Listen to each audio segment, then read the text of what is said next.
Dokter, Ya. mitos atau fakta kalau asam lambung itu tidak bisa disembuhkan secara total? Mitos atau fakta, dokter? Itu mitos ya. Mitos.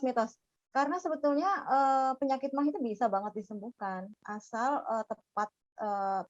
tepat pengobatannya, tepat diagnosanya, dan sebetulnya tidak hanya obat itu hanya membantu ya, baik obat ataupun herbal itu hanya sebagai membantu meringankan gejala ya, dan juga untuk mengobati penyakit. Tetapi namanya penyakit MAH itu kan sebenarnya kompleks banget ya, tidak hanya gangguan di lambung saja, tetapi juga berpengaruh terhadap emosional juga. Jadi ya selain pola makan diperbaiki, kemudian obat yang dari dokter dikonsumsi, atau misalnya mau mengkonsumsi obat herbal pun juga mengkonsumsi obat herbal, tetapi juga harus diikuti dengan perubahan pola makan, kemudian pola stres juga harus diubah di manajemen stres ya gitu. Terus kemudian juga pola tidur juga berpengaruh juga gitu.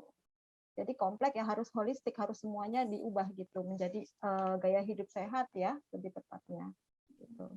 Tapi dokter, permasalahannya kalau misalkan sembuh, dokter, kenapa kok bisa sih dia tuh kayak kambuh-kambuhan, dokter? Iya, seperti yang tadi saya bilang, jadi pengaruh penyakit MAH itu tidak hanya di organ lambungnya aja ya, kan banyak tahap-tahapan penyakit MAH itu sendiri ya, misalnya hanya gejala kembung, kemudian perih, kemudian ada juga yang sampai luka ya. Nah itu kan beberapa faktor yang mempengaruhinya, termasuk kondisi psikologis seseorang tersebut, misalnya orang dengan cemasan, misalnya gampang stres gitu, tentu akan berulang pada saat dia stres. Itu bisa meningkatkan asam lambung ya, sehingga MAH-nya kambuh lagi gitu. Banyak faktor yang menyebabkan gitu.